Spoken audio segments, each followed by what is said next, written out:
Here we are.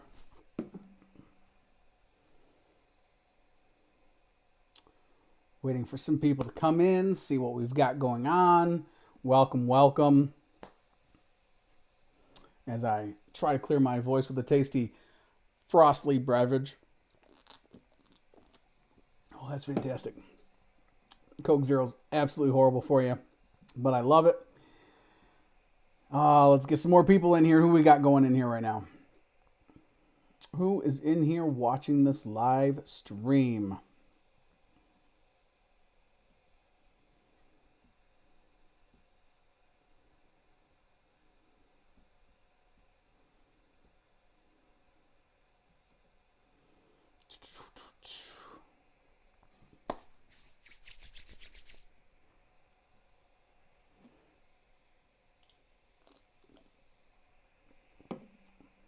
Couple extra people. We'll wait for some people to come in, and then we're going to go and start talking about some stuff. We've got a good guest coming on today, Ann Elizabeth from California, the great blue state that it is. She'll be in here to talk with us about everything that's going on. So make sure you stay put. She'll be here in about 10-15 minutes, so that's going to be excellent. Yo, what's up, Joel, my favorite dude? Hope you had a good time, man, in Florida. I wish I could have been. Next time you go, you got to make sure you let me know so I can come with you. We're going to have Ann Elizabeth, and another special guest will be on here today to talk about how you can be more active. You know, we talk a lot about talking as a Republican or as a conservative about things that really anger us or really upset us and things that we want to change. I have a guest who's going to be coming in after Ann who's going to talk about how we can actually take those words into action. I don't condone any kind of violence, but actual legislative action that you can take other than just voting. So stand by. We got a ton of people, so we're just going to go ahead and hit it off right now, guys. What a huge, busy day it was today. I got to sit down with the great, hey, Cal. I got to sit down with the great constitutional attorney in Catherine Henry today for a couple hours. And she was fantastic. Went over a whole spectrum of things that are going on in the state of Michigan, what's going on in her life, and that ways that we can help progress forward in the state along the lines of the Constitution. How we've kind of bastardized the process and how we can kind of get back on track and where your rights end and start. And really it starts with that Constitution, with the foundation of that constitutional document. So if you guys are interested, she has a lot of work. She's extremely busy, and she literally gets thousands of messages every single day.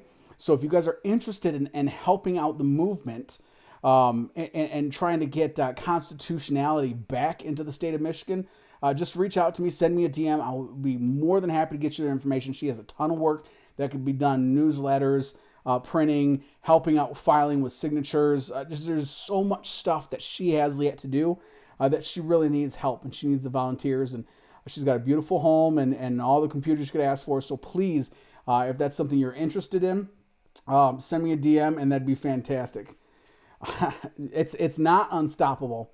Party is not unstoppable, Joe, I think. What's up, Ja? The party's not unstoppable. And I say that because we have real patriots who are coming up. I myself am considering a run. Just to let you guys know, I am considering a run right here in Michigan. And I'm just going to keep it at that for now. But it's not unstoppable. We have to have and put into place people who will actually uphold their oath and not kowtow or back down or do anything. So they have to be able to stand up and be willing to put their neck out and be willing to get it chopped off and be okay with standing up and keep fighting and fighting and fighting and fighting for us some more. So we'll get right into today's news. Obviously, the second impeachment trial for citizen Donald J. Trump started today. And there's some constitutionality questions, especially around the impeachment of the president. Some say, you can't impeach anybody who's not sitting, and that's part of the words in the amendment. Some of it says that it is meant to make sure that they can never hold office again. So that's what Democrats are using to say, well, we can impeach a citizen because we're preventing him from ever being able to hold office again. I would say this. If we're going to go by the letter of the law with the Constitution, how about we start with these ones? Shall not be infringed. I think it's a fair trade-off. if you want to go ahead and go with this thing, let's start with constitutionality and let's start with the letter of the law, shall not be infringed. If we can agree with that, hey, go for it. I'm okay with that. But we have to, we as Republicans, as conservatives, we cannot back down to this type of thing. These are things that we need to be able to stand fast and stronghold. And unfortunately, we don't have enough of them in Congress right now. And I think in 2022, you're going to see a huge sweep of some of those incumbent Republicans. We're going to talk a little bit about Romney and his support. He's got more support by Democrats in Utah than he does Republicans. And we're going to be talking about a lot of different things. My guest today is Ann Elizabeth, a fantastic, beautiful woman. Are there... Yeah, Megan, I agree with you. There are a lot more other things, especially than on impeachment, that may or may not have any impact, especially since there's no evidence at all. But again, I think it's a political ploy. For all the things we can talk about, Democrats and liberal friends, and I have some great ones. I have some right here in my Facebook feed. Fantastic people. I really like them. We just don't see, and it's okay, to have differences and see things differently in the way we view things. But in reality, this impeachment trial is to make sure that President Trump or citizen Donald J. Trump never runs again, because the seriously is considering a run in 2024. And if he's going to run, this impeachment is to stop it. And the only reason why they want to stop it is because they're afraid of what's going to happen and what may come about with another President Trump in 2024. So that's the real reason we're doing it. You know what? And Joe brings up a good point. He says he doesn't ever think there's going to ever be a Republican president. I don't think there's going to be a GOP establishment president again. So I'll say that again. President Trump was not establishment GOP. He was a lot of things, good and bad. He was Twitter hungry and bombastic and egotistical, and there was a lot of things you can say about him. But I truly, honestly believe that President Trump was that catalyst that we needed, that said, hey, look, open your eyes at what the government is pushing underneath your noses, and you have no idea about it. So good or bad, whether you loved him or hate him, you have to agree that he's opened up our eyes to a lot of these things. So I think it's important to be able to see that. I don't think we'll ever have a Republican establishment GOP member in office again. And I think that's a good thing. I really think be able to put something in there.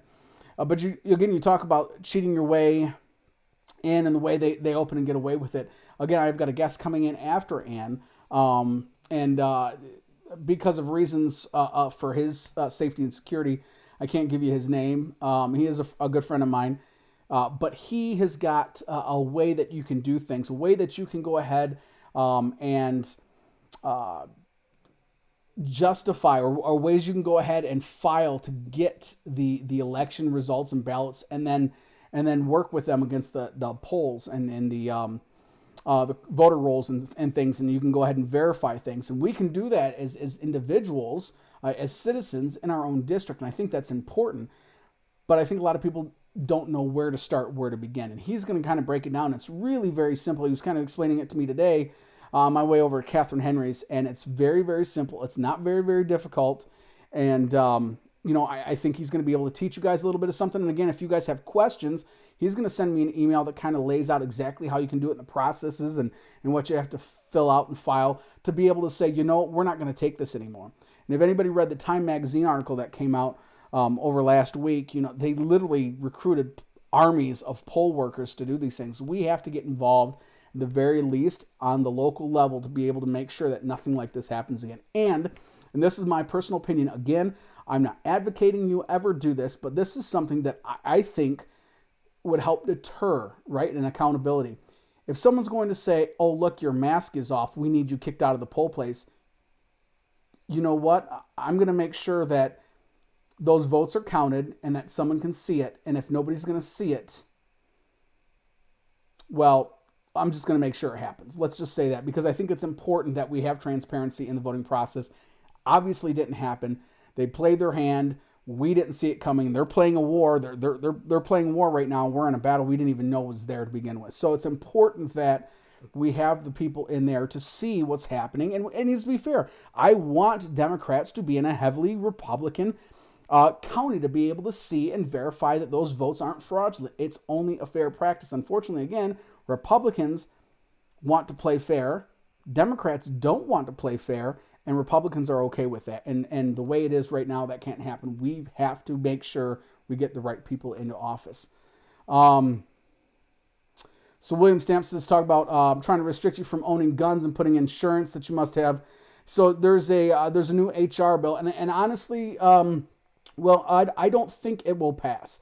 And I say that because I think you have enough Republicans and those Democrats that are really in purple states or purple districts that are not going to allow for that restriction. But what he's talking about is talking about a highly restricted bill that will take any weapon you have and make it a registration, right? So it doesn't matter. Like right now in Michigan, for instance, you have to register a pistol, right? So you have to register a pistol with sheriff's office. That's what you have to do. But what it's saying is that if you have a shotgun, if you have an assault rifle, if you have any of this stuff, you're going to have to register it.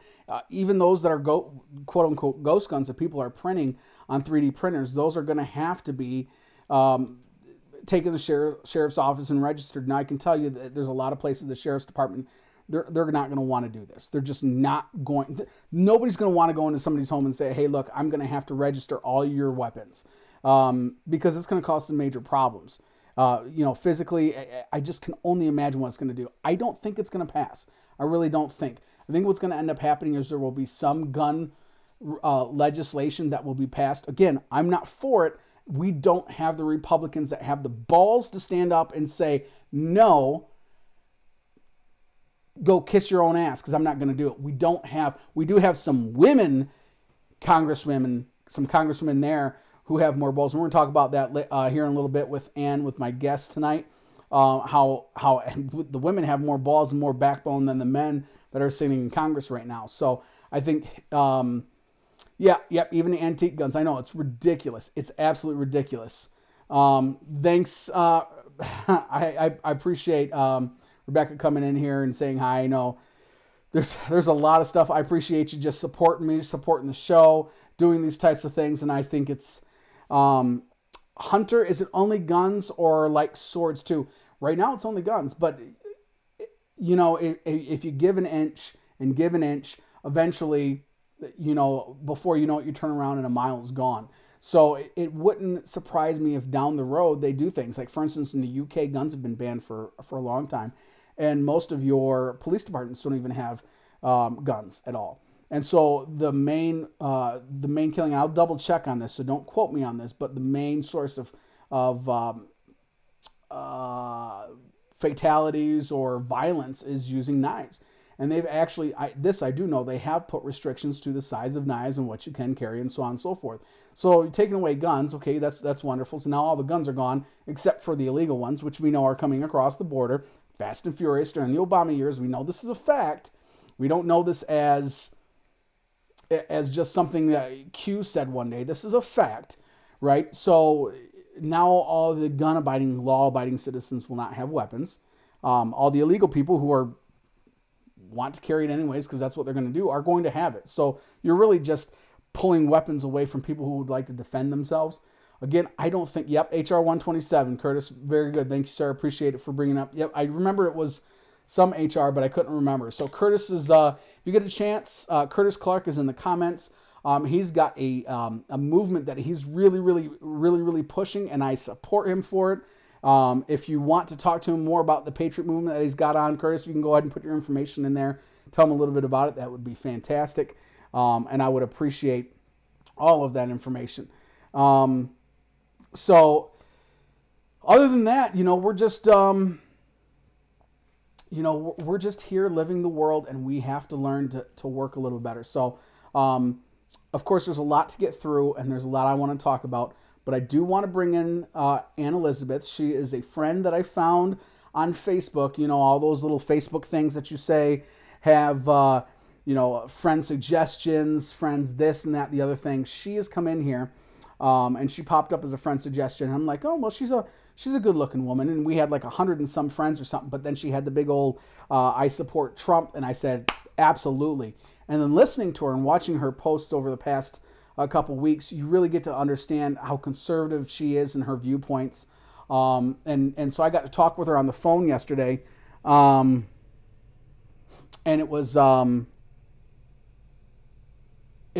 fantastic opportunity to really kind of get to know who she was as an individual, and that's why I asked her to be on the show, because I think she's going to be a good asset. So right now, I'm going to go ahead and switch over. I'm going to get Ann in here, and we're going to talk about just a little bit about California, Mitt Romney, everybody's favorite Republican.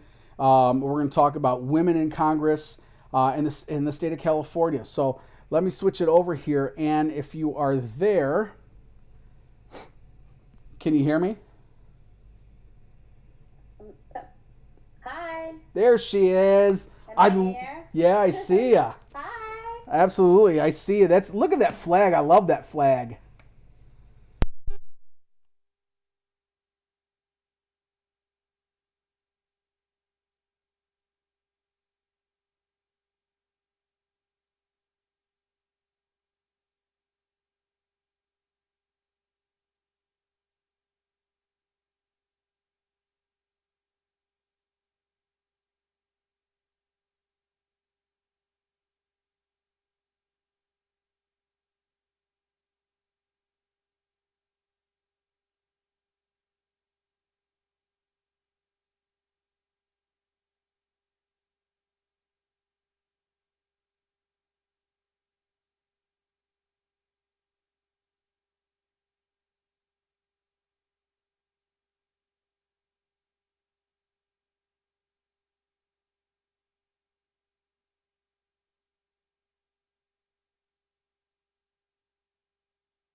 Barely, that everyone somehow thinks is the most popular president in history. It's the most ridiculous thing. If people just stop to use their brain for 1 minute, they might be able to see, but they're so far brainwashed, it's not even funny.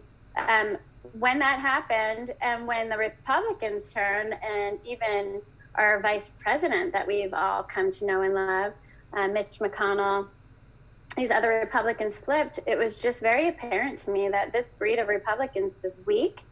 They'll fight until they lose, and then they give up. Whereas I think I've quoted this before, Charlie Kirk, who said that, Republicans fight until they lose, and Democrats fight until they win.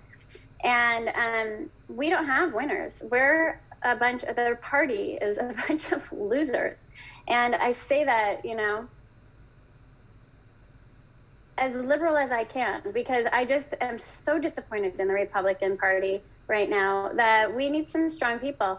It looked like it was going to be a lost cause for at least the next 2 years, and I kept thinking, we need another party.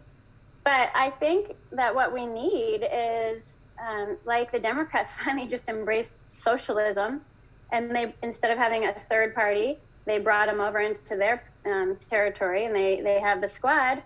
The Republicans, their establishment needs to go, and we need I don't think it's a third party. I think we need a new breed. Like the squad on the left, we need some, squads on the right. We need a squad team. And I wasn't really confident in that happening until you have people like Marjorie Taylor Greene, and like you said, the Colorado congressperson in District 3. Please tell me her name again. I'm so sorry. Boebert, yeah. Yeah, Robert. Yeah. You have a couple of these strong minds that, and they're women and they're outspoken and they don't care, the ideas that are, that they have, they're not, feeling, intimidated by people bringing things up, and they're dealing with it. And it's the left, spewing the lies automatically. As soon as you run for office as a Republican, you're automatically a racist. conspiracy theorists, everything that like we don't embody, somehow we are. So I'm really excited about having a couple of really strong voices on the right, but we need more. So in 2022, I mean, barring that the election isn't stolen again for all the Congress people, which, we have to be careful because Dominion's still out there. We know it's corrupt. It is so obvious that that we, want a change for 2022, but they control the voting system. So, as long as they control the voting systems, we can only do as much as we can. So we're going to have to get smart in the next 2 years, and we're going to have to really work hard. But we need a squad on the right, because there is a squad on the left. And if AOC doesn't like what Pelosi's doing, she can literally hold back her vote. And, I think there's about 15 of them now. And they can vote against Pelosi and vote with the Republicans until she changes it to what they want. We need that on the right, because these Republicans we need a squad on the right. We need a new breed to start changing things. And Trump came in and he lit a fire under everybody. We're patriots, and he, reminded us what America was about and what America stands for and how to make America great. And, he did all these amazing things, and he really lit a fire under all of us. And there's a lot of pissed off people right now. And I'd say a force to be reckoned with. In the 2022 elections. I think it's going to be big, and I think a lot of Republicans are going to go. Well, I think a lot of old Republicans are going to go. Yes. Make room for new Republicans. And I agree, and I think that's one of the things that, Ted Cruz right now has that bill to work on term limits, and I think it's extremely important. Even as you're sitting there, you have to look at it and go, look, you have Nancy Pelosi, you have the Joe Bidens, you have the Chuck Schumers, you have the Mitch McConnells that have been in there 30, 40 years, and they've been millionaires for 40 years of it. They have no idea what the 22-year-old coming out of college is dealing with. They're so far removed. And you know what? Good for them. That's where you want to be in life. I want to be on a yacht or a sunny beach when I'm 60, 70 years old, and I don't want to know any of the new slang terms. I don't care about any new social media at that point.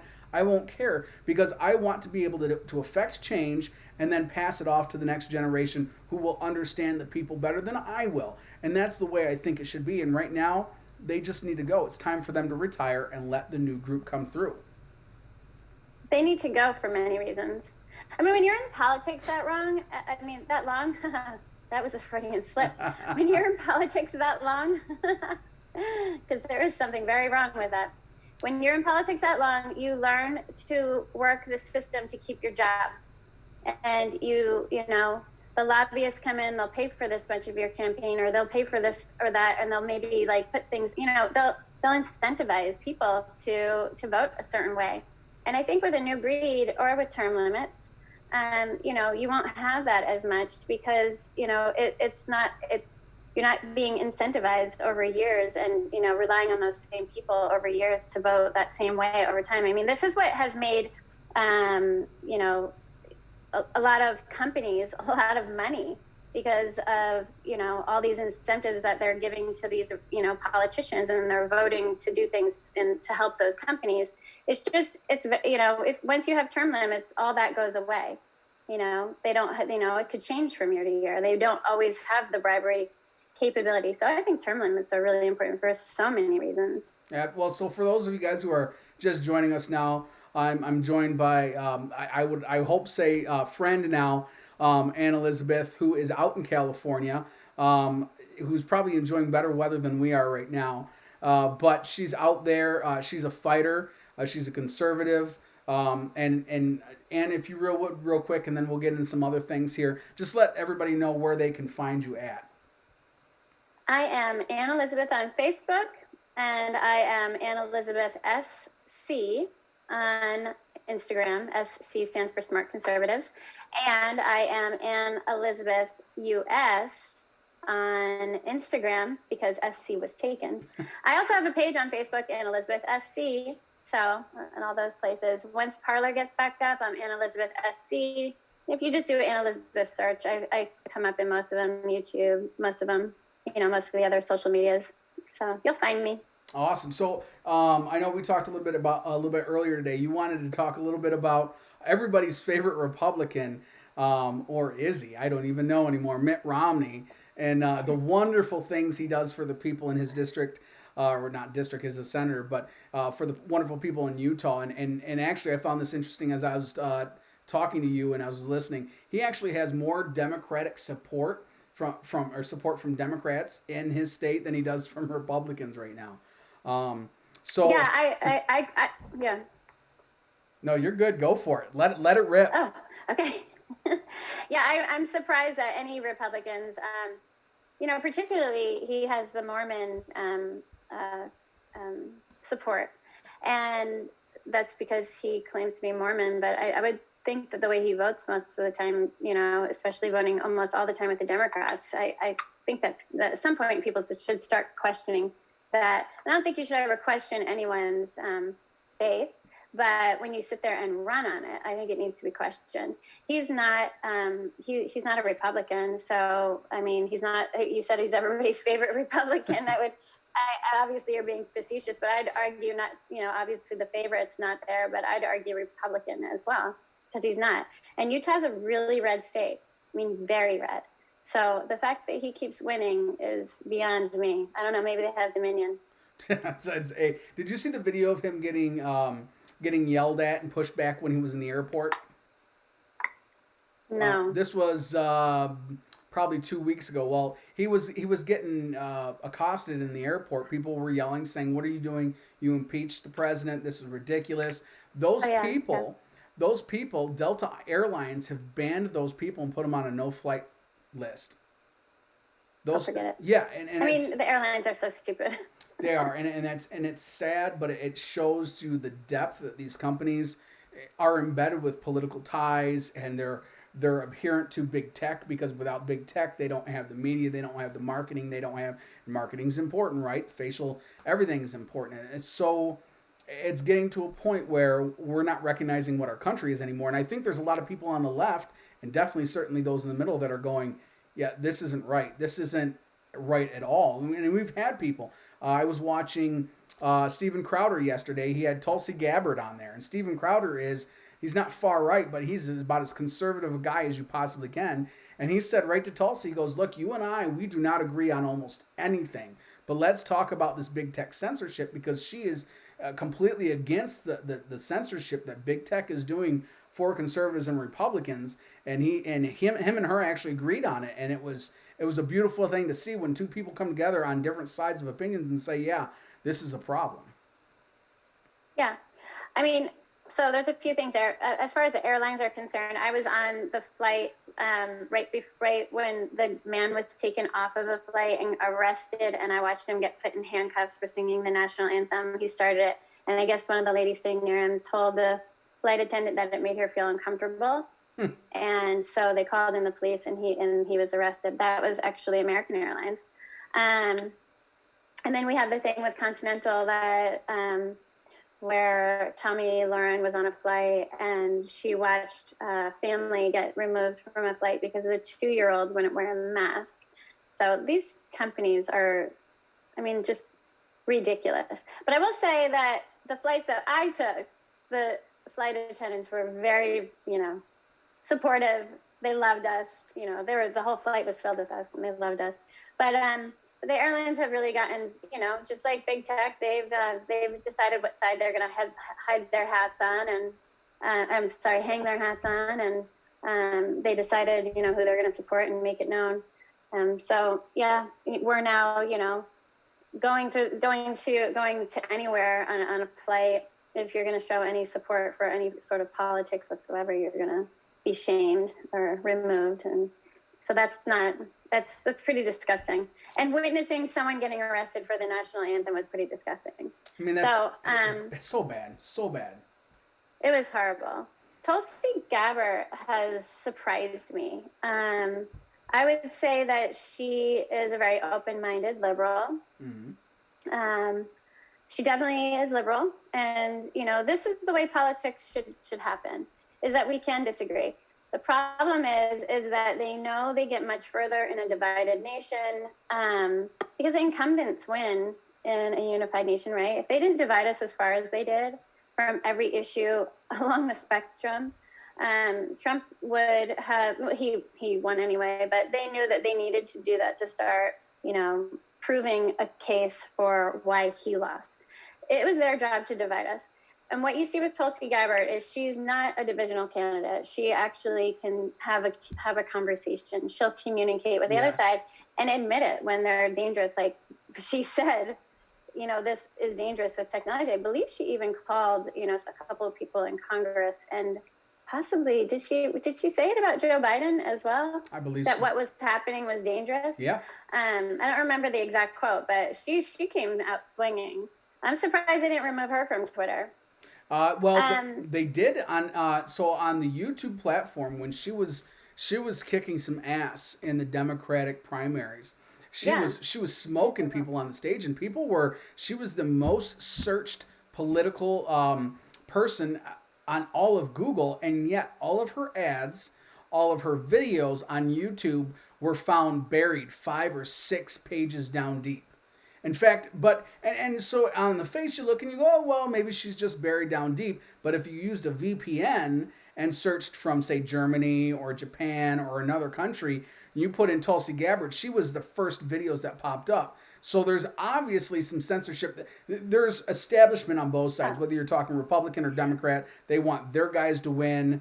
And that's the way they're going to collude in any way they possibly can to get it done. Again, I mentioned the Time Magazine earlier today that the Time Magazine specifically says it. They just said, you know what, we're not getting credit enough for rigging this thing. So here's all the information. It's being blatant. They don't even care because at this point they've got everybody in their pockets, and we have to fight against that. Really disgusting. It really is. It just, if we could take a lesson from people reaching across the aisle and unifying, and the news is even more disgusting, and the personalities on the news are even more disgusting. I mean, it just gets worse and worse. I actually turned CNN on the other day. It was a few weeks ago, and I wrote about it. I was literally like, I don't know if I would call it scared or disheartened or what it was, but it, to my core, bothered me. Because they were talking like, I hadn't watched it in months. I don't watch news. My first thing is I tell everyone to turn off news. So if I haven't seen something, it's because I don't watch news. But I turned it on for the first time, and they're talking about Trump supporters and very freely calling them white supremacists. They're like so insurrectionists about the Capitol. 83 people were arrested, yet 300,000 people that convened at the Ellipse are now insurrectionists. I'm on Antifa's website as being a traitor. I mean, okay, what did I exactly do? People are believing that. I mean, it's very dangerous. And I know everybody likes to use the Hitler term over the years, but if there is any closer resemblance to anything going on with Hitler right now, it is what's going on in the media. They are causing people to think that a certain type of person needs to, to be dealt with, and they're calling it re-education. I mean, we even had Katie Couric, disgusting. I couldn't even believe that someone like her, who I've always, for the most part respected, would say that people need to be re-educated. It is a very scary narrative that they're pressing. And I think that if anyone would stop and use your brain, and if you're incapable because you're so brainwashed, then this is where I've changed my thought. I've started telling people, use your heart, because I know somewhere in that brainwashed head of yours, this isn't right. And shame on anyone who accepts that the person that they grew up with, or the neighbor next door, or the family member that they know and love, that you could sit there as a brainwashed Shannon watcher and say, well, they like Trump, they're white supremacists. And people that actually you would know. Like, if you're a liberal and you know someone, and you could actually call that person a white supremacist when you know who they are. I mean, that's disgusting, and that's the power of media, and that's disgusting. And it's really, really sad, because you're right that I have not anymore. I've had some family, not necessarily. I have had some family disown me, They were very quiet about it. They weren't very blatant about it, which I guess is the best of the worst way to do it. And I've had some other family members who disagreed with me on some things, particularly my activism with restaurants in the area and having them opening up when there was no science. See, in Michigan, we talked a little bit about this. Michigan was a lot like California, shut down the restaurants, and Yeah. it still was spreading. And the science even showed that restaurants were 1.43% of all the spread was happening on indoor dining. So there was no real reason to shut down the restaurants. And yet we were continuing to do that. And we said no more. That no more. These guys could not. We've at this point, I think we're around 30 or 40% of restaurants will never open again in the state of Michigan. They're shut down forever. Yeah, it's really sad. And so It's so sad. it's very sad. But when I started getting into some of this activism, I had some, and actually a lot of my family still really does disagree with what I'm doing. They think it's unsafe and it's unfair. And I haven't really gotten a chance to talk to him about how all of a sudden Biden gets elected and now all of a sudden magically it's going away. He didn't get elected. Yeah. You can't say that. He didn't get elected. But then it magically goes away, right? So it goes away, and there's no science behind it, and all of a sudden we're free to open up, and nobody questions that. That's my biggest problem is nobody's questioning that. We should be questioning everything. It's not like that. There is no science to this whole thing because now we have 3 times the amount of coronavirus than we did when we shut down and they're reopening. I mean, there's no sense to any of it. Yeah. And I am a firm believer that the coronavirus is a very real thing and it's a very dangerous thing, and it's be careful out there. If you're really scared or if you're in a group that has a higher morbidity rate, then stay home or you do what you do. You do what you need to do. But if you're willing to take the chance with your own life, like people do when they join the military and go out or people who are police officers or people who get on ladders to fix the electricity, there's a risk to everything that we do. Driving to the supermarket, there's a risk to everything we do. If you're one of those people who are willing to risk the chance of getting coronavirus because you feel that you are strong and, then you should have, every ability that is given, to you as an American to go out there. It's very unconstitutional, these lockdowns. Quarantine is, we've heard it a million times, is for sick people. It's not for healthy people. This whole thing, I believe that coronavirus is real. I have a lot of thoughts on it that I'd probably be called a conspiracy person because I'm not a cure, but I'm sure I'd be called, someone who's into conspiracies because I believe it was definitely released. I do believe it's a real virus, though, and I know it's, I've known people that have had it. I've known people that have passed away from it. So, but it's our choice to go out there and protect ourselves and do the things that we think we need to do to, stay safe from it. And, I just think that if we're going to, put regulations on every little thing we do, then let's do it for the flu, too, because that is something to close the schools about, Sure. over, if we have kids, because kids die every year from the flu, but they haven't been dying from coronavirus. So this whole thing is just stupid. It's really just something that they're using to, for political gain. That's 100%. Coronavirus is being used for political gain. Well, now I'm shocked that the stream hasn't ended and Facebook hasn't taken it down yet. I will never say that coronavirus is a hoax. Just like I've known people, I have family members that have gotten it. I've personally been lucky enough not to know anybody who's personally died from it.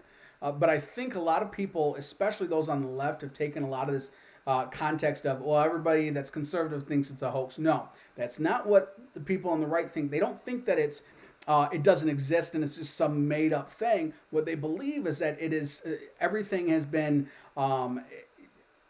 bombastic and exposed so much that it's become a political weapon. And I think anybody can see it now, and everybody should be able to agree that it's a political weapon. Absolutely. And that when Trump said it himself, he said, look, if I lose, it will go away. It will be a big hoax. And that's even though we can see the numbers, it hasn't gone away. It is going away, right? So it's a political weapon. It's not a hoax in the fact that it doesn't exist. It's a hoax in the fact that it was used as a political ploy. It was. It had one purpose, and that was mail-in ballots. I said it. Sorry. You're good. It had one purpose. Its purpose was to get mail-in ballots. We, we had a mail-in ballots. You just had to go on the computer and say that you wanted one. Mm-hmm. That this is no different than what we already had, except for when you have mail-in ballots. Now you can just go, send them to everybody on the voter rolls, whether they're dead or alive or illegal. And so, or whether they lived at this address, that address, or that address. I literally had friends. I have one friend. Errol Weber. He ran for Congress against Karen Bass in the LA district.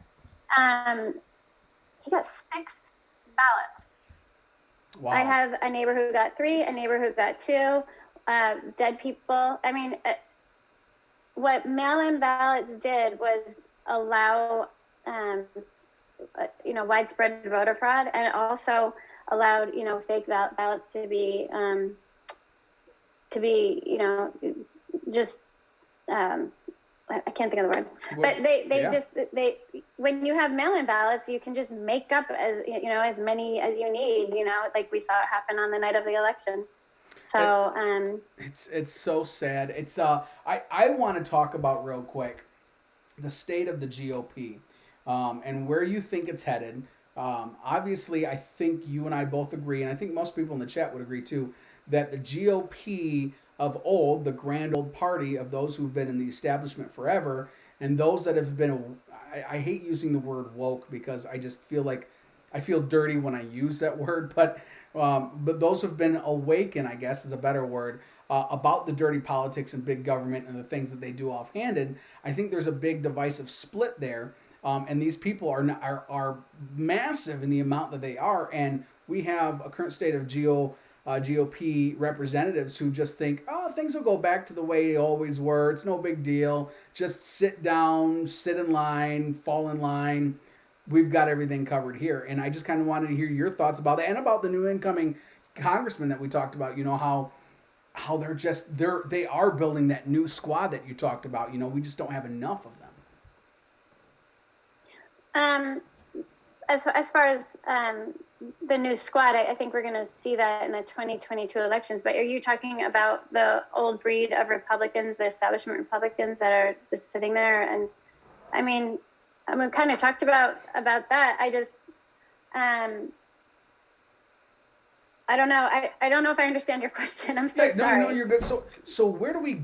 I guess the question is, where do we go from here? Right. So we have these guys that are still in power. And we have these young people like, that are trying to get in there. Where do we go? Where's the state of the party at today? And what do we do? Well, I mean, where do we go from here? We vote him out in 2022. I think that Mitch McConnell is the first one who needs to go. Agreed. We have a lot of old breed Republicans that are just, I don't even know if they are Republicans. I think that, they've just been establishment Republicans. I don't think they represent Republicans as of today. I don't think they're patriots. I think that they're just politicians. I think we need a whole new breed. And I love these two ladies. I would love to see people who have never been in politics before, because we need to get away from politicians and we need to get some real people in there, people who understand what it's like to actually have had to deal with issues that they're trying to figure out while they have silver spoons in their mouth.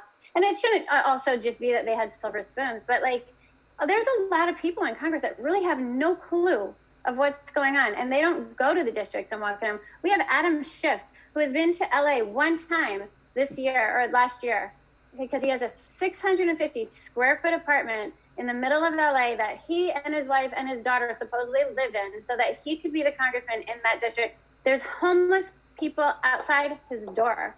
He is in a district that is so riddled with homelessness, yet he has no idea of anything about homelessness. He does nothing for that district whatsoever. Eric Early would have been the best thing that ever happened to that district, and he didn't get voted in, unfortunately. But they have these Democrats and Republican establishment people who literally just are there for politics. Let's get some real people in who know real issues, who are single moms, single dads, yes. who, or maybe they're well-rounded, maybe they're pastors, maybe, whoever they are. Let's get some real people who have walked in other people's shoes in there. And let's stop fighting and let's figure it out, because we need America to come back. This is not the America that we know. Right now, we are not living under America, where the Constitution has been trampled on. The Constitution is not even an issue at this point. I mean, we're not even living by the Constitution. I've started really reading and studying the Constitution, and what's going on right now, between fair elections and between what they did today with the vote. President Trump is not a sitting president. You can't impeach him. It's unconstitutional. And they voted to make it constitutional. It's just ridiculous. So we just need a new breed. We need real people in there, no politicians. So before I continue, guys, we're going to be on here for a little bit longer. So get your questions in for Ann. You guys pretty much know me, but if you have questions for me, I'd be more than happy to answer them. Again, Andrea's in here. She's fantastic. She says Congress should have term limits. Andrea's actually, I've done some photography for her. She's a model as well. So that's fantastic. She's doing a good job right now. She's in Miss Jet Set magazine, working for a competition right now, working at getting that up there. So she's done a fantastic job. But get your questions in there. I'd love to answer them. You said something about single moms, single dads. I'm 100% behind you on that single dads thing. We should absolutely get that in there. I think that's a great idea. I think we need real people. Yeah, and that's what it comes down to. It comes down to people who have had to struggle, who know what it's like to struggle, who knows. In the state of Michigan, do I have to pay rent or insurance for my car? That I don't know which one I'm going to have to pay this. I'm going to have to not do one of them. Understand. Hey, look. I've been on welfare before. I've had to use food stamps, but know that it's not a lifestyle. It's meant to help you up and out of where you need to go in times of need. And we need people who've experienced these things, who've gone out and talked to individuals and really understand, what they're angry about and what they want to see in a representative and what they want in their country. And we don't have that anymore. Our representatives don't do that. They don't work for us anymore, and they're supposed to.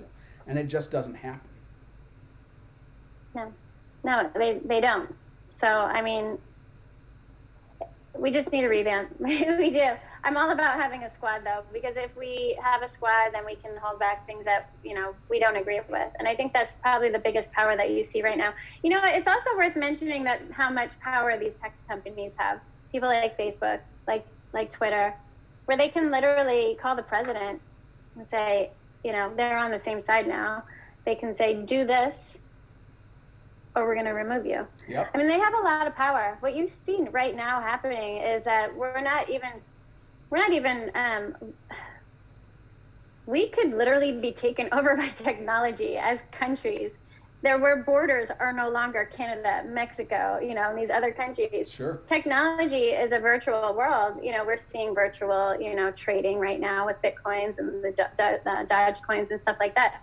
And now we have these virtual worlds that we live in, Facebook, Twitter, where these CEOs of these huge companies can call shots. They can silence the president of the United States and allow things that they want you to hear in and things that they don't want. And they're more powerful, I think, than some governments. And that's something to really, to really start. I don't know if we should get afraid of it or embrace it or what we should do with it, but it's It's physical scary. countries may not have much anymore. We might be run, at some point in time virtually. Who knows? So pretty weird. Curtis Clark, he asked a question. Curtis runs a Patriot. He basically vets candidates for, values and integrity. He asks, would you be open to vetting candidates running for office to ensure they are of integrity and of shared values?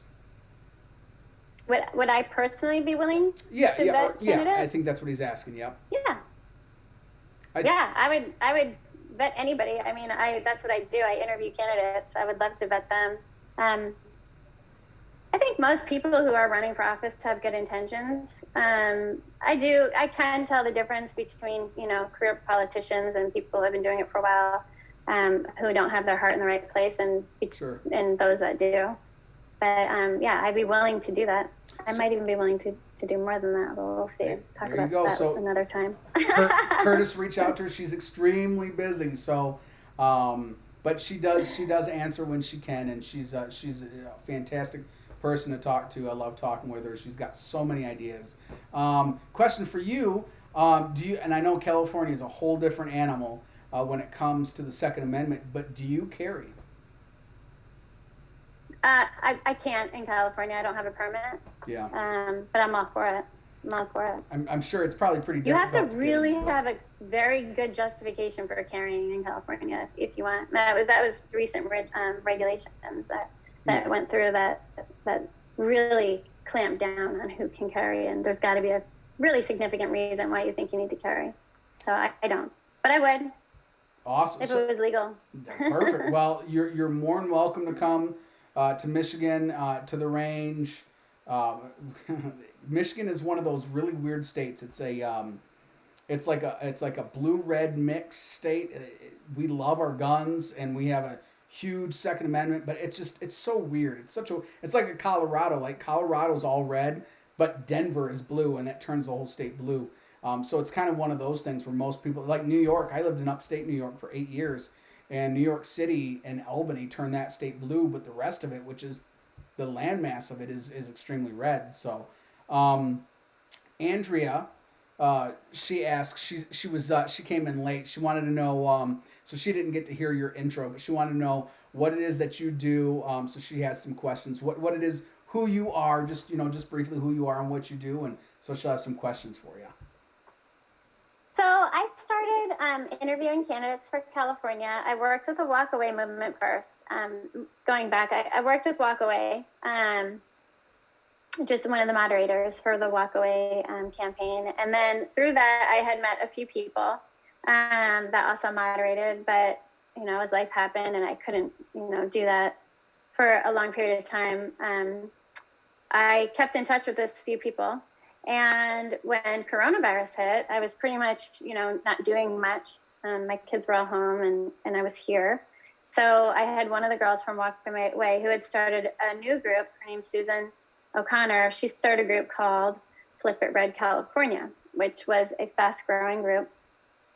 And it basically is drama free. We don't get into controversial issues. We never really got much into coronavirus or Antifa, Black Lives Matter, any of the, the big controversial, issues. We would put each candidate up there and say, this is, what they believe in. This is the GOP is either endorsed them, not endorsed them. This is why.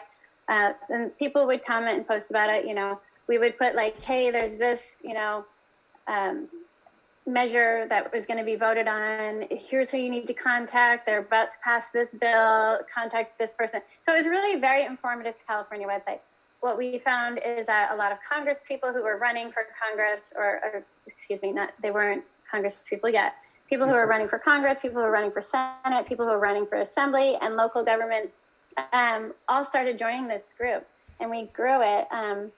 We vetted everybody who came in to make sure that there wasn't going to be more drama, and then through that, she had asked if anyone wanted to interview the California candidates since it was so close to election time, and I was in journalism in my past. I was in sports reporting, so I was very comfortable in front of the camera and interviewing people. So I said I would, and I started doing that. And so from there, I now have a social media manager and a PR manager and a manager.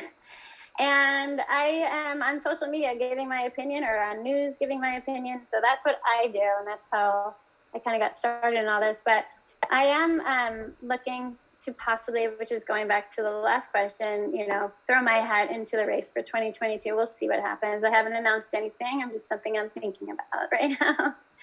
So we'll see where it goes.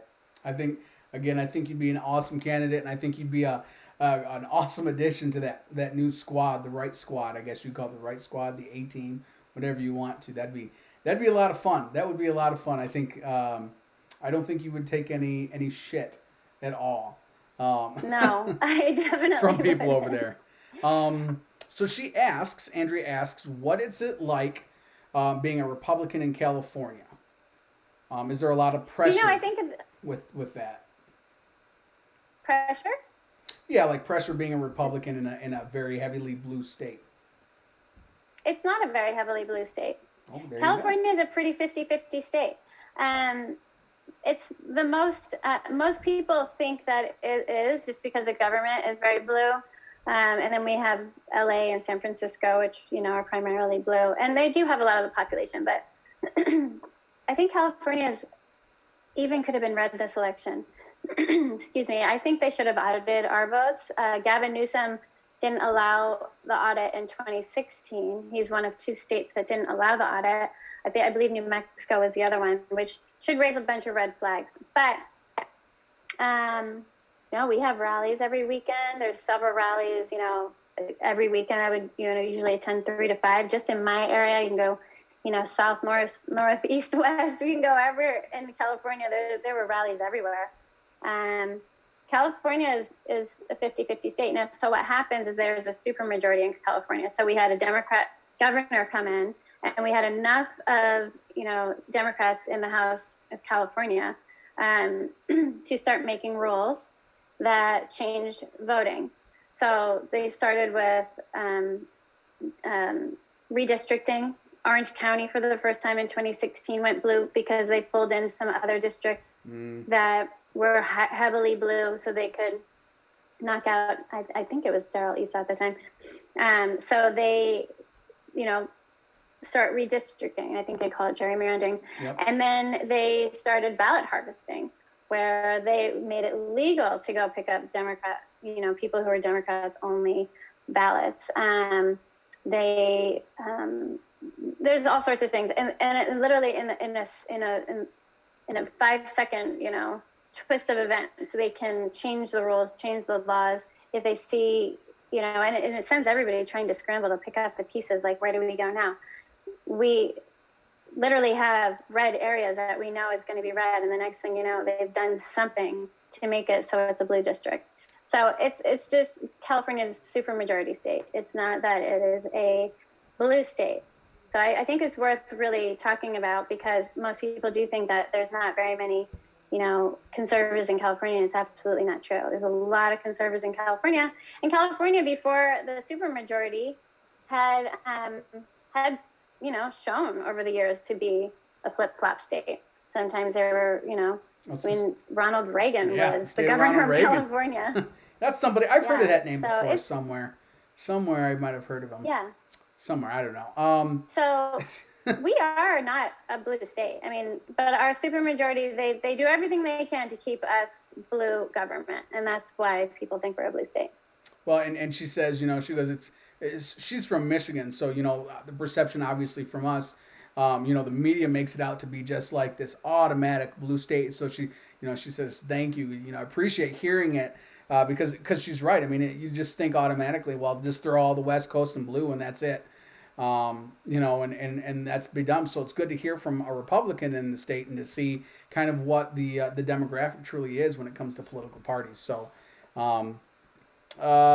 she also asks, shout out to Jake, a good friend of mine I used to work with. He's a raging Cajun down in Louisiana. So I love that guy. Got me trying to eat crawfish. I'm not a fish guy at all. Tried to eat crawfish on his going away party. You didn't like it? Well, I'm not a fish guy at all. And when he goes, all you have to do is you have to pull it apart, the legs, and you have to suck out its guts. At that point, I was done already. But I gave it a shot. I was done. I just had a hamburger. I was done. It doesn't sound very appetizing. No, that's not what it was like for me. It was not. I think I just ate the tails. There you go. And it was hard for me because I used to have a crawfish as a pet when I was little. Did you really?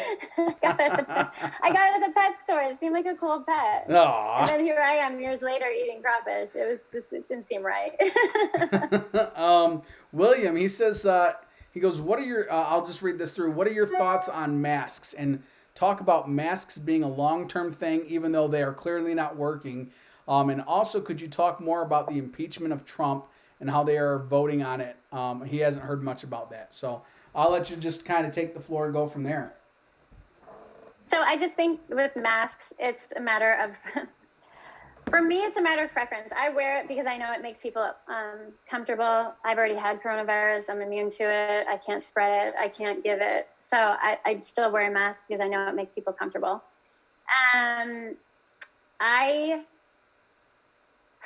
don't think it helps. I think if you look at the science, and everyone wants to talk about looking at the science, well, let's go back to it. In the beginning, they said don't wear a mask, and they said it won't help anybody, and masks aren't going to do anything for anybody. And then they said, once they had enough PPP for the people in the hospitals, they said, okay, wear a mask. And that should just tell you something, that they lie, right? Sure. Because they're trying to get, PPP to the right people on the front lines first, which I understand that, but, it just goes to show they can lie. Right. I think masks don't help with anything. I mean, they've proven it. No one looks at the science. They always tell you, look at the science. Well, look at the science. The virus particles are smaller. But where I have talked to my doctors who I feel are conservative in politics, they've said, I don't know, I can tell you that I haven't gotten any colds this year. I mean, is it because we're isolating? I don't know. But I mean, if someone's going to sneeze at you and there's like water droplets, I'm sure that would help to have a mask on. But if you actually look at the science, the spread has been in the home.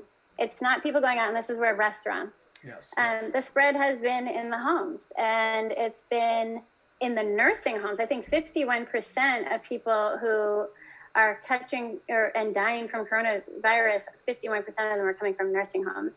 That's a huge percentage. And, so where it's spreading is the place of dwelling. I know when I was first sick and I was getting sick, they said, have you been around anyone with coronavirus? And I said, well, I don't know. They were like, well, was it inside for at least 15 minutes? And I'm thinking, like, is this their protocol? Like, you have to be inside near someone that has it for 15 minutes, like in a closed. So if that's the truth, and that's what the doctor who, on my doctor app, if that's the question they ask, then why doesn't everybody know that you have to be inside for 15 minutes in close quarters with someone to get it? So I just think there's a lot of science that we're not hearing about.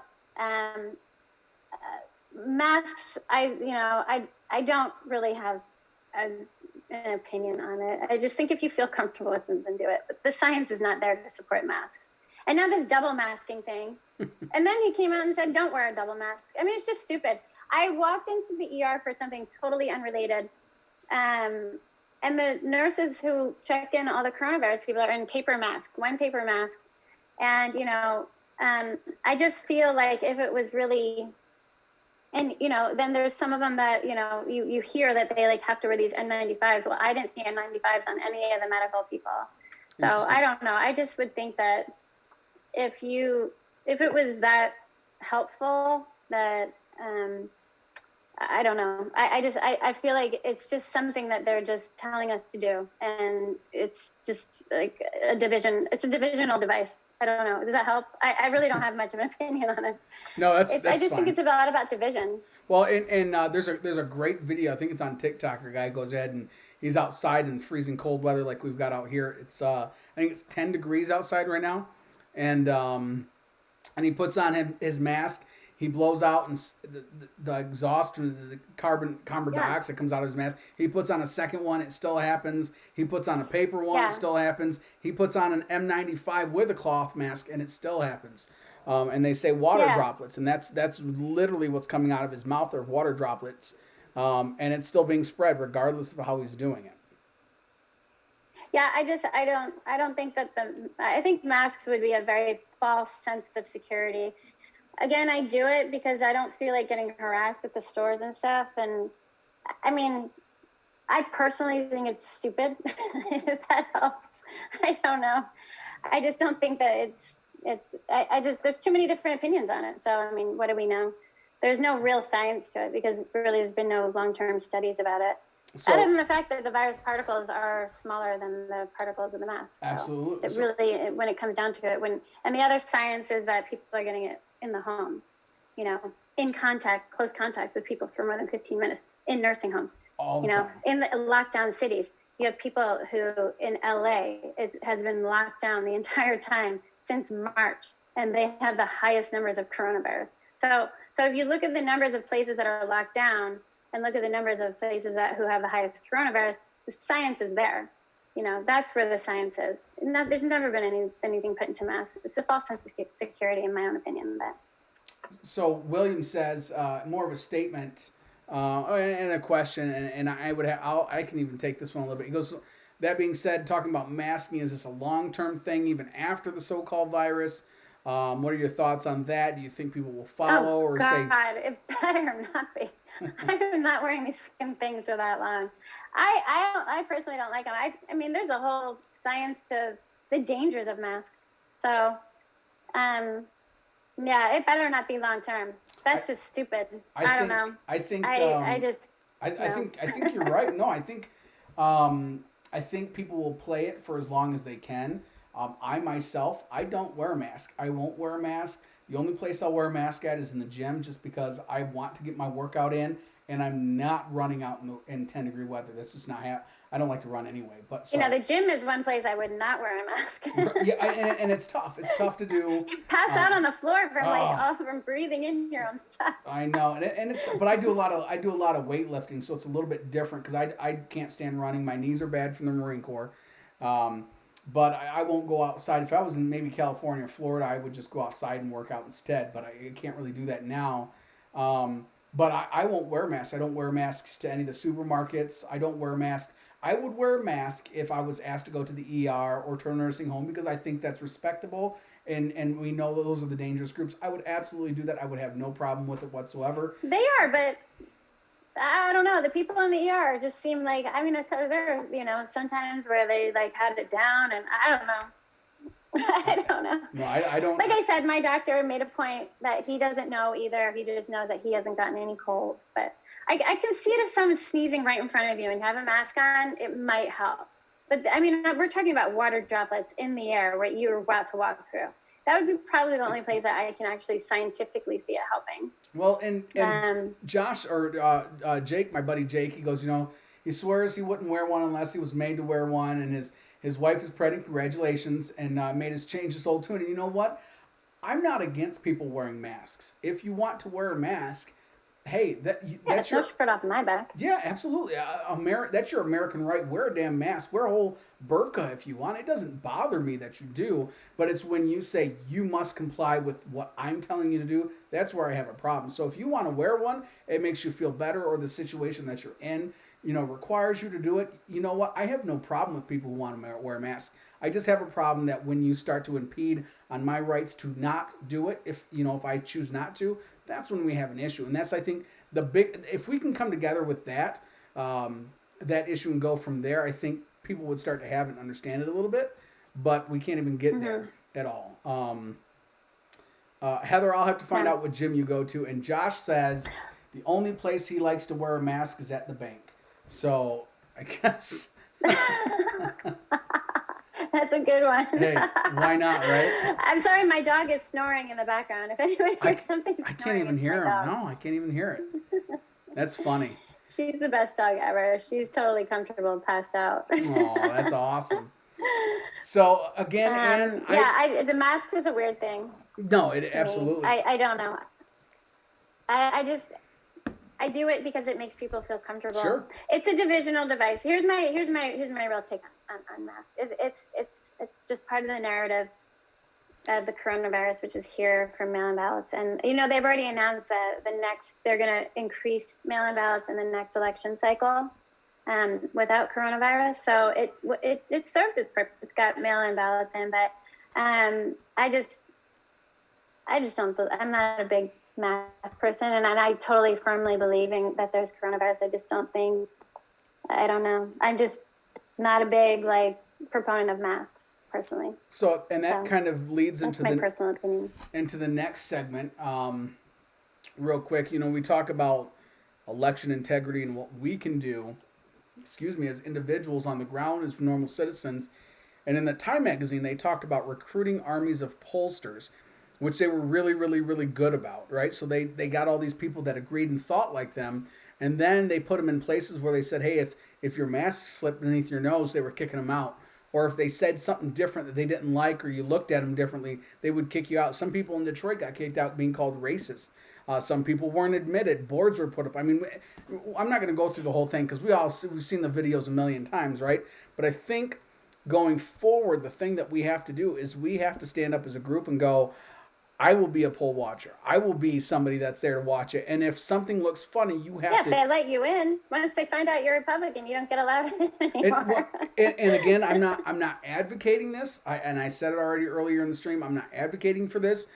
If it were me, and they wouldn't let me in, and I had the proper paperwork, I think it comes to a point where you have to make moves to ensure the integrity of the election, and sometimes that requires people willing to do extraordinary things. And I'm not talking about violence. I'm just talking about you need to Wearing a record. mask. You can't just walk away and say, okay, you're right, because by the time you come back, an election's already fixed and your guy's lost, and better luck next time. And it doesn't. You can't do it like that. It's happening in the now, and something has to be done now about it. And what that may require, pulling out your cell phone. If they say we're going to arrest you, well, arrest me then. I'm going to have all this phone footage, and I'm going to make sure that Well, they will arrest you. Yeah, absolutely. And you know what? You have to And have then they'll people censor your phone. Yeah, yeah. And I mean, we're at that point. I know it's frustrating, Yeah. but they're at that point. I was in DC, and you know, there are videos of, and you know, we heard that the barricade was taken down, and we heard that like people were being waved into the Capitol. So later on, I actually found a video of the police. I'm sure you've seen it. A lot of people have removing the barricade and setting it aside. And the one guy was like, "Come on in." So Facebook took it down. They censored it because it showed some absolute proof of something that happened. And then I got removed from being able to do live videos and advertise for 30 days. And so I disputed it. I'm like, this is stupid. I'm like, what do you mean? Like, what did it show? There's no violence, not terrorism. It's police officers removing a barricade and telling people to come in. So then Facebook wrote back, we're sorry, we made a mistake. But I don't know if it was the original fact checker or who, by the way, these people make about $400,000 a year, these fact checkers. Crazy. And they're, it's their job to keep that security, to find out, and they'll sniff out anything for $400,000. I think it was probably the same fact checker after they had reapproved my video and put it back up. I got dinged for it a second time and last 30 days and advertising. So if they don't want something out there, I don't care how many videos you're going to take with your cell phone, it will get out for a half a second and then gone. And now you can't find that video. I have it recorded though. See, I was, mean, what are your thoughts? Because I was there in DC too. And I wish I'd have known who you were then, because, we could have had coffee or something. And I was there with a group of friends. Yeah, I would have invited you in to watch the president from 20 feet away. Oh, man, that would have been fantastic. It was great. I tried. The social media manager is awesome. Well, I he got me VIP. So I did have the invite to get there, but we got there about 6:30, and I know they didn't let people in till. But it was, by the time they were letting people in, it was already full. I mean, it was incredible the amount of people that were there, and my experience there. This was actually honestly, God, this was my first Trump rally. So what a rally to be at. It was there were so many people there. There were kids in strollers, a lot of American flags, older people barely walking on walkers, young people. I mean, there was people I saw, and maybe you saw this too, and I've got a picture of it. I'll send it to you. This group of Iranians for Trump. They were right outside the state capitol. Had this big old flag. Iranians are very pro-Trump. We have a huge Iranian population here. They're all pro-Trump. And, Iranian. There's Armenians are also very pro-Trump. You see the yellow, blue, and red flags. The Chinese. A lot of the Trump rallies out here. I was not prepared to see the amount of Chinese people that said, "Do not let this happen." The Chinese CCP. people, I was for sure. Well, they don't want to live in communism. Right. That's what they escaped. Why do they want to come here and make us communism? Right. They know what they're dealing with. It was a fantastic. Other than the wind, it was really, really cold. I was up. We came down. We came down to the White House and then ended up going back up to the monument just because we had a better view up there. Oh, did you? Oh, yep. I wish I did know you back then. Poor thing. So because and up there was it was a little bit not as crowded, but it was the wind was whipping and it was cold. So we left probably Trump does like to drone on. That's what Trump does. And about 15 minutes before the end of the speech, we're freezing out there, and we just said, let's just walk to the state capitol. Let's just do this march now and walk up there, see what's happening. The fence was already down. And I'm sure I got there before you did. The fence was already down. The state capitol was packed with people already. They didn't have anybody on the scaffoldings or anything yet. We were there to watch the first people climb up in the scaffoldings and things like that. But overall, I mean, it was a lot of chants, a lot of people saying, "Go USA," and all these other things. It was fantastic. I loved it. We didn't even know anybody got into the Capitol until we left.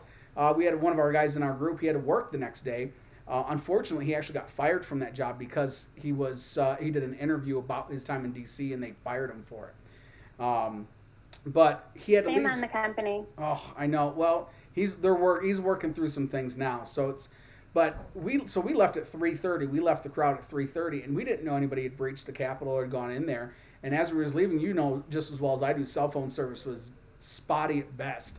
And as we started to pull away from so bad. But when we pulled away from the crowd, we finally were able to get some messages in, and we finally saw the picture of the Q God or whatever they call him right there in the chamber. And we were showing people. People were shocked. They didn't know. Excuse me. They didn't know. Most people didn't know anyone was inside. I didn't know anyone was inside. I had no idea. No clue at all. And, bless you. God bless you. Thank you so much. Andrea says, could you tell President Trump that if the left somehow succeeds in impeaching him, that he should come be the governor of Michigan? Who's she asking me? Yeah. If I meet President Trump, I don't know about it, but I'll probably be speechless. I love him. He's I would love to meet President Trump. I'll go down to Mar-a-Lago anytime and golf and meet the president. I would be okay with that. So be 100% there. So who's this? This will be Louie. Louie is jumping in on the call. Let's see where he's at here. And we'll switch over to him here shortly. There he is. Good looking guy he is. We're almost done with good old Ann Louie, and then you can jump in and give us Louie. Louie is a good friend of mine. He's been around for a long time, and he's going to give us a little bit of information as far as what we can do on the ground level as activists and regular citizens to help with the integrity of some simple things, some things we don't even think about. And the integrity and what we can do on the groundswell to really make sure that we are checking the ballots and verifying them. And he's got the plan. So I told him I'd bring him in here and he could talk a little bit. And I got you right there, Ann. So we'll give Louie the floor for a second. Let him talk. Louie, you've got a group in here of people who want to do something that are tired of just talking about it, and they want to do something. So introduce yourself, sir. You have the floor, and let it be yours. Hey, guys. So my name is Louie, and I, for a long time, we actually served in the Marines together. Full disclosure, I have ran on a few elections here in New Jersey. I've also been part of a few elections here in New Jersey. So what I'm about to tell you is based on the state level of how to verify things, but you can also apply it to your cities, towns, and counties. So the biggest issue that we have and most people are facing is everyone can claim election fraud. It's actually not that difficult to prove if you're right or if you're wrong. Okay, it could go either way.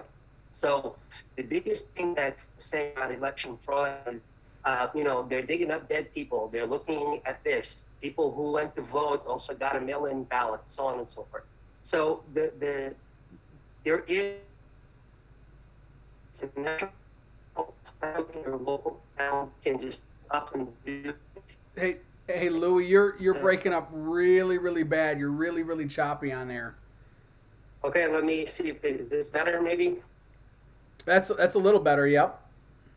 Yeah. So thank you. So what most people can do at the town level, city level, is learn how to request the voting results and address of everybody who's voted during last election. There's a process for that through 4 years of the Freedom of Information Act or the Open Public Record Act. Both of those will give you the full list of everyone who voted in that election. You can also request a copy of all the names of the people who did mail-in voting or absentee voting. And they need to match them. Did somebody vote at a precinct and also do a mail-in ballot? If so, they actually nullify each other. So you can actually challenge both of the votes. The second thing is you can get an election result for your affairs. And they come in spreadsheets, they come in Excel spreadsheets. So you can actually eliminate all the similar names and look for new names that vote in the last 2 or 3 elections. Why did they vote on the current election? So this happens a lot when somebody doesn't want to vote for mayor or state governor, but all of a sudden they're voting for president. So that's the other thing. So the items that you really need in order to be successful to challenge an election is just time and having the patience to verify what it is you're trying to say. You can request all of these items. All of them are available. Okay, there are laws governing FOIA and OPRA. Once you request something in writing from your local election board, they have to give it to you within 1 work week. So they can't say, I'll give it to you in 6 months. They have to give it to you within 1 work week. And then you can challenge, you can actually go to the addresses, okay, that are visible that you want to challenge and literally put together a little action committee and just say, hey, I want to go verify that these folks who sent in this mail ballot actually sent in the ballot. Because a lot of groups, such as the Democratic Committee, for example, they'll figure out who hasn't been voting in the last 2 or 3 elections, and they'll request that that person get a mail-in ballot. They shouldn't be doing that, but they can request that. So that person may never see that ballot. If that's the case, there you have election fraud. Here in New Jersey, the way that I proved that, yes, in my local area, we're having election issues was that I started matching the names of businesses from people outside my city that were then allegedly voting in those businesses. And then I tracked down where those people also live and requested those voting records and showed that they were voting in both places. So a restaurant owner has a place in Somerville somewhere. They'll register as a voter there because they have bills that can prove that, hey, I'm here, right? So they have phone bills, they have electrical bills, they have water bills. They'll just ask the board, hey, here you go, I'm a resident of the area, I need to get an election ballot. And then they'll take their actual ID, their actual driver's license, their social security number from their home and go to their local election board and be like, hey, I want to register to vote. So they're doing 2 votes in 2 different locations because they have the reason to do it. There's an incentive for them to do it. So again, if a business is getting any sort of election ballots or votes are registered to that address, that's also false because it's supposed to be your home of record. It's not supposed to be your business. It's not supposed to be a P.O. box. It's not supposed to be any of that. Unless you are in a rural area where everyone has to be designated a rural box. Then it's put together with an actual address and a person's name. So we have a postal station. One of those areas that has multiple post boxes inside of it. It's a business. And instead of them saying P.O. Box 1, P.O. Box 2, so I was able to narrow down that address and notice that there's something 150 going to this one business. And all of the people that were getting ballots into that business, none of them actually lived in the town. So what was happening was the committee was going to business.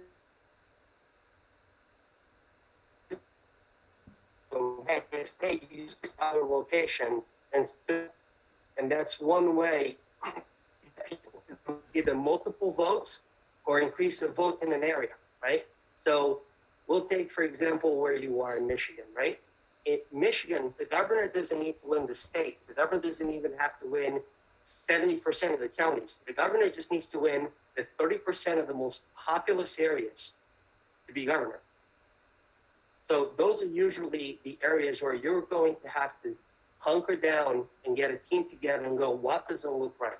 If the population of Detroit didn't increase, for example, but all of a sudden the voting in Detroit increased, and people who haven't voted in 3, 4, 5, 6 elections are voting now, something is wrong. And you have the right to challenge those votes at the election time, or then, review those votes after the election. So that's again where you can challenge, you can do walk-ups, like, the door-to-door activities is a lot of the cases of how the Democratic Committee is winning. They get people out on the street, they're just knocking on doors. Hey, my name is Joe Schmo, can I put you down on the roster as somebody who's going to vote? The big joke is, hey, we don't care who you vote for as long as you vote. Can I have your name and address? Are you registered? Can I interest you in this? Hey, I'll come down and I'll help you out. I'll be at the precinct. Make sure you come and see me. All of those are the things that go, well, I don't know who the Republican guy is, and this person here from the DNC is pretty nice. I'll just go with them. So if you multiply 5,000 counties and you get 150 votes, just like that, just that simply over 5,000 counties, you're looking at something like, 7,000 votes. I'm sorry, 75,000 votes or something like that, just by doing nothing across the whole area. Now, if you take that over the precincts in each one of the cities that people live in, you could be talking about 2,000 or 3,000 votes that will sway an election. Just that little vote there will sway it over. So when you have places like Pennsylvania or Georgia that the count was so close, those are the states, and not the whole state, just the target areas where the challengers in this case have to go and really put boots on the ground and be like, okay, what happened? How can we get this verified? Let's see if these folks actually vote, okay? So anybody who's over the age of 85, for example, if you want to challenge them, go visit them, takes 2 seconds to do that. Did you actually vote? Did you receive this? Do you recall doing this? You can challenge everything. You can challenge signatures, okay? There's a signature of record and there's a signature on the ballot. You can challenge those. And then the other thing is, okay, people move and they still receive ballots, right? So if somebody moved and they're no longer at that residence and the ballots was sent to that residence, 2 things. 1, you nullify that vote. And 2, okay, you challenge the vote that they may have had at a different location, right? So those are like the little steps you can do to increase that voter awareness. Now, I believe, Louis, you're going to be sending me an email with those steps and some of the things that they can do, correct? Yes. And again, these are all legit, above the board. It's not about, let's go create a ruckus. It's about, forget what you know, forget what you think you know. If you can't prove it, it doesn't matter. So I will go ahead and make sure that I get that information out to everybody so they can see it and we can start arming. Again, if you have, or if you're part of any other movement, whether it's just Patriots for Breakfast, whether it's your friends and family, whether it's other movements around the state of Michigan or California or any other place, you come armed with information and not just talk, but actual tangible information that can help you to fight the corruption that is voter integrity. Right. So the young lady who's running in California, for example, I'm not sure when her election is going to be, but as an example, her work has to start a minimum of 12 months before. But the work isn't about, I'm going to knock on doors, I'm going to get voters lists or something like that. Her work is what happened in the last 2 to 3 elections, who voted, who didn't vote, who voted all of a sudden out of nowhere, right? And those are the targets, because you're going to have people that, regardless of what happens, they'll come out to vote. Those are the people you could do a month before the election. The things that are on the outliers, the things that just don't seem right, it's going to take you 3, 4, 5 months to clear it out. And if that means getting people's votes out, getting addresses tossed out, getting people who moved tossed out, you can challenge all of those. You have the right to challenge every single one of those votes. And then it's the training, right? So where that lady is going to run, what she needs to do is learn from the actual election board how to run an election for that area. 2, how to train people and certify people to be challengers at the polls and what they can or can't do. There's a list of what they can ask for at the poll. Okay, and they could be right there, right next to where they sign in. Excuse me, can you show me this? Excuse me, do you have that? Excuse me, can I have this? And if not, take down the name, challenge it immediately right there. Challenge it in 2 seconds. All right. And what happens is that vote, although counted as a vote, will not count towards the total for either party, okay, until that challenge is resolved. And it's usually be resolved in about 72 to 96 hours. All right? Awesome. So, yeah. And then you have the last thing is what people do, which is called provincial voting, right? Oh, I just moved to the area. By the way, here's my new address. You know, can I just have a provincial vote really quick? And they do. And what they do is they give you a ballot to vote from. You fill everything out. You vote right there in the machine. And then what happens is that vote counts towards the total. And until you challenge it, it's just a total. So when things are that close, okay, all the provincial votes, like I said, challenge every single one of them. If they're for your side or against you, challenge every single one of them. Unless this is somebody you brought into the voting rolls, somebody who you verified are good to go, challenge every single one of them, okay?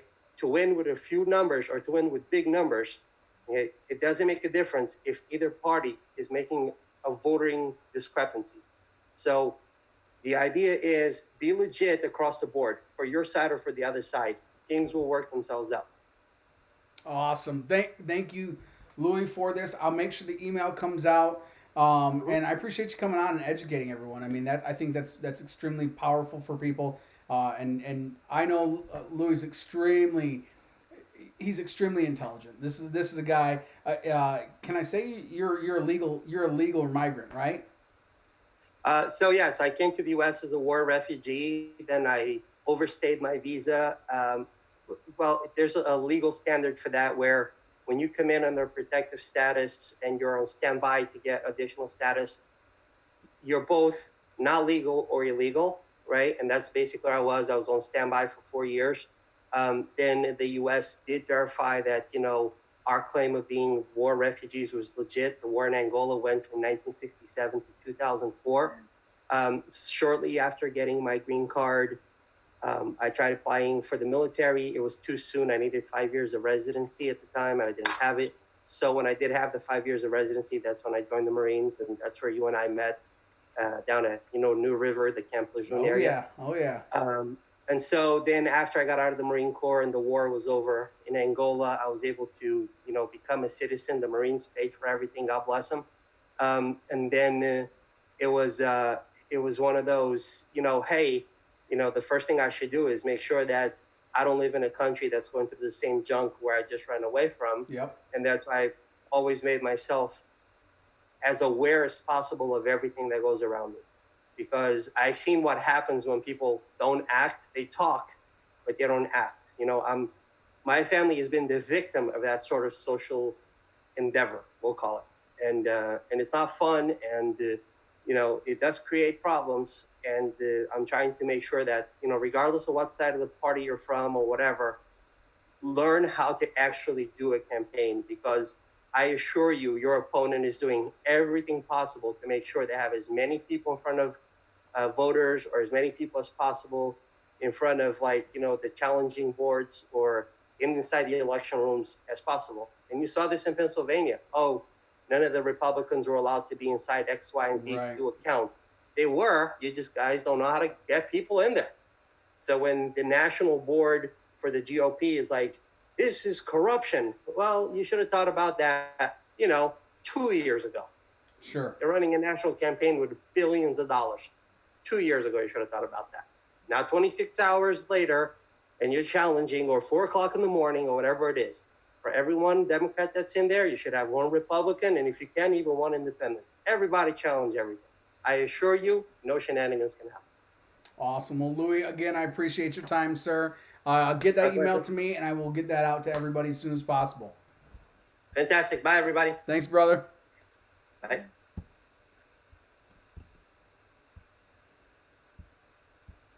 All right, and you there? Perfect. Look at that. It's you know what? Oh, sorry, that's my dog. Sorry, Kelly. Oh, sorry. What I was gonna say to you when she stops barking. Come here, Kelly. Come here. Let's see her. That's another way that California keeps a supermajority is. I'm so sorry. Come here, Kelly. Come here. Come here. No, come here. I'm so sorry.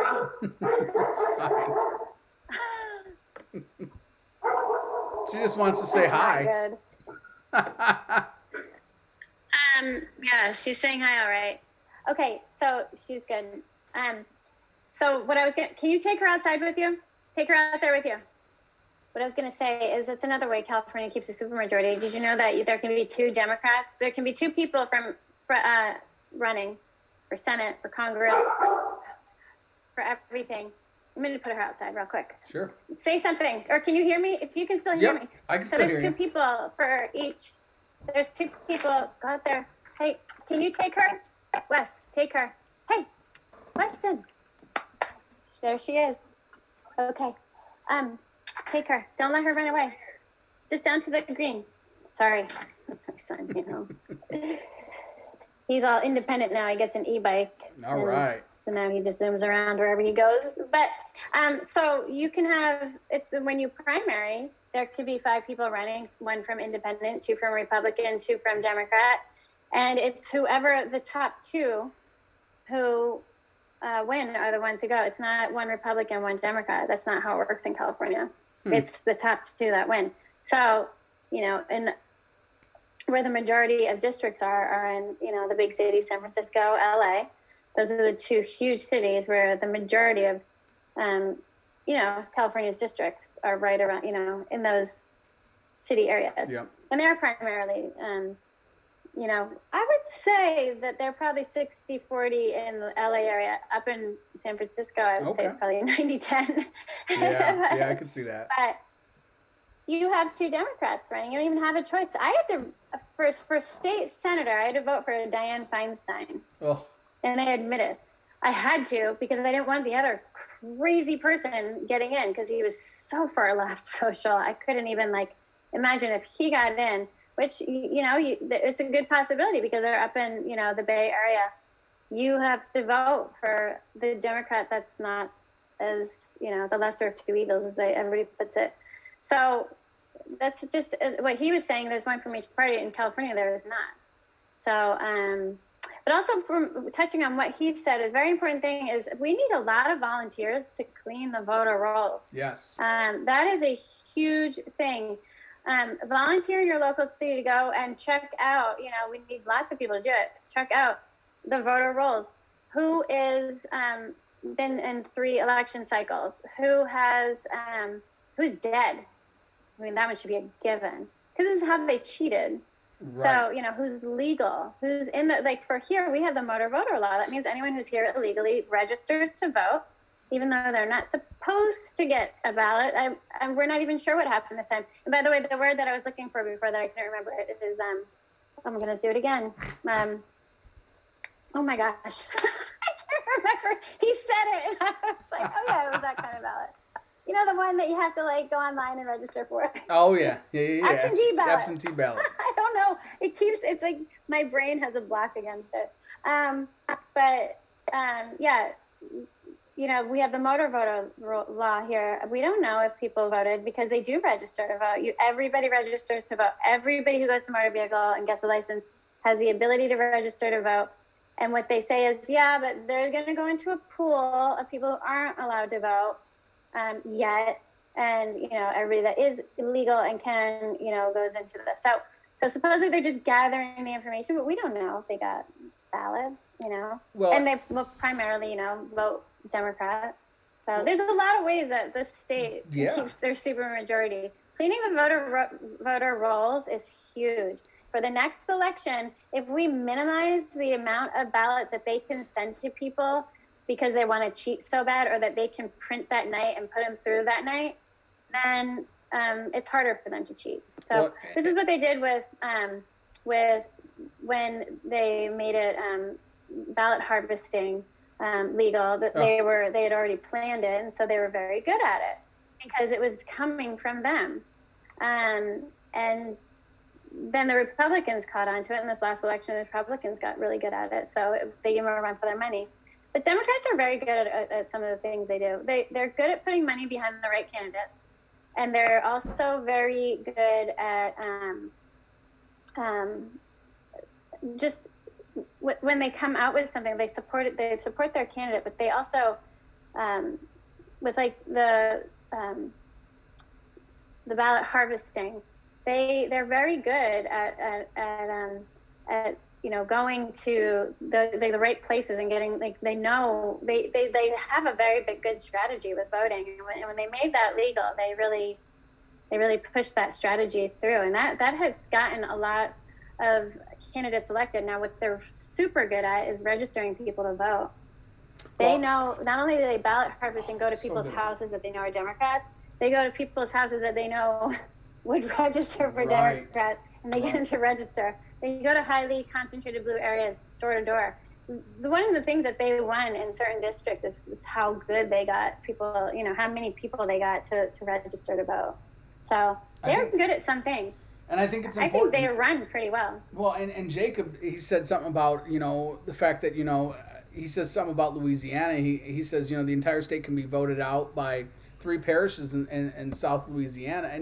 And you're right, but I think, again, what you say and what you touched on with the fact that we need to check these voter rolls, especially right now. We should be coalescing with these other, conservative groups and going, let's put together a field day where we gather all of these voter rolls and we start scrubbing them and getting them clean. Yeah. Because when you've got large cities like your San Francisco, like New Orleans and these different places, you can hide votes much easier. You can hide dead voter rolls or people who've moved out because there's such a large amount of them, where you can't do it so much in rural Kentucky, where you have 1,000 people. You can't hide 100 votes, but you can when you're in a large city that's got a couple million. You can hide a couple thousand votes, and it's not even you don't even think about it. So I think you're right. Yeah, you can.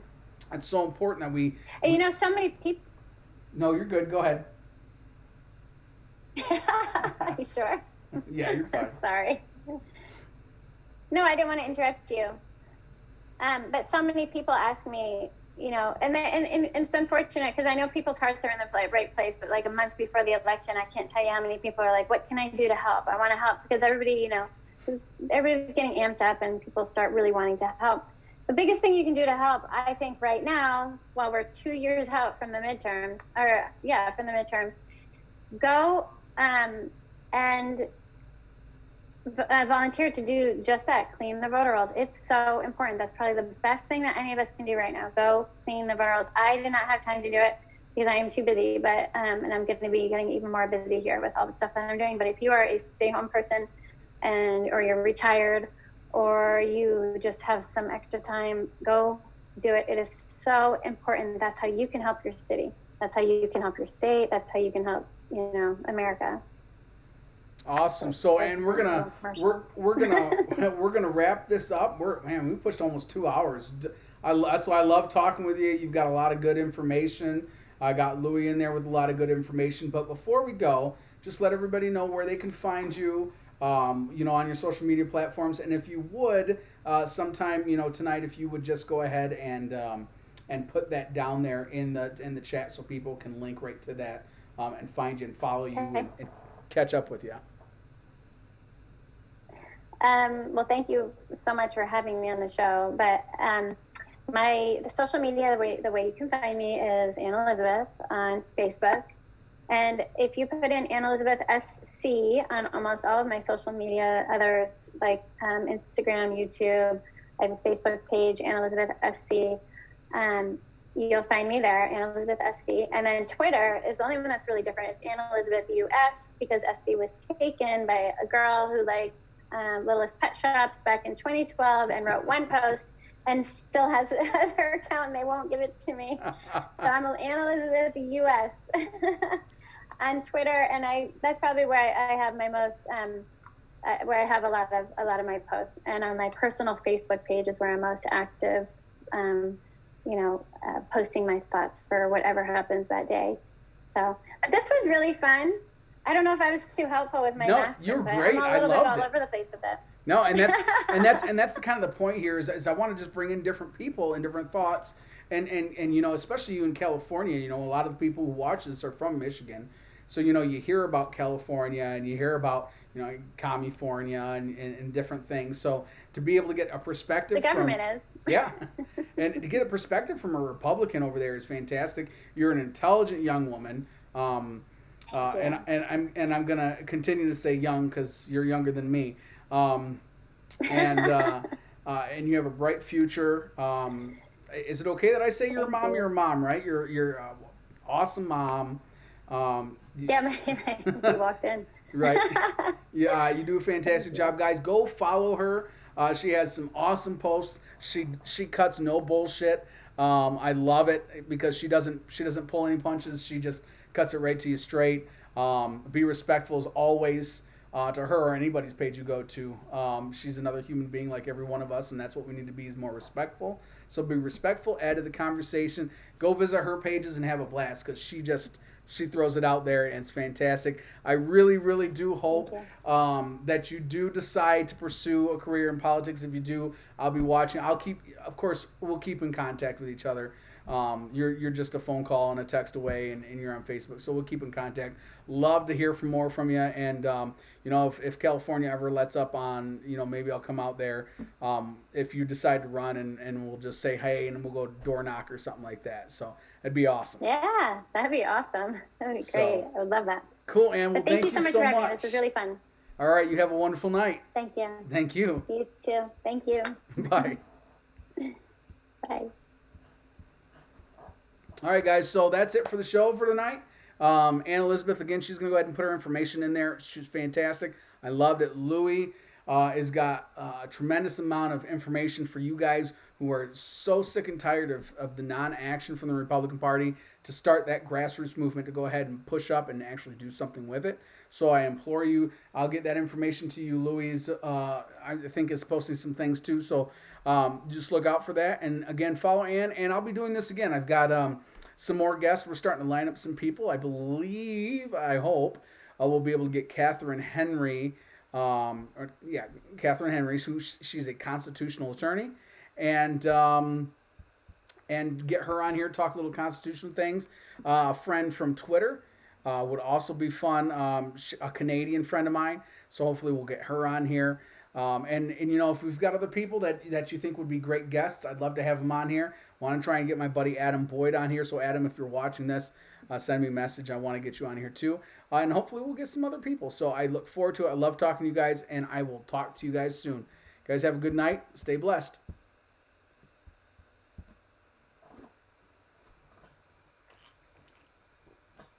Ooh.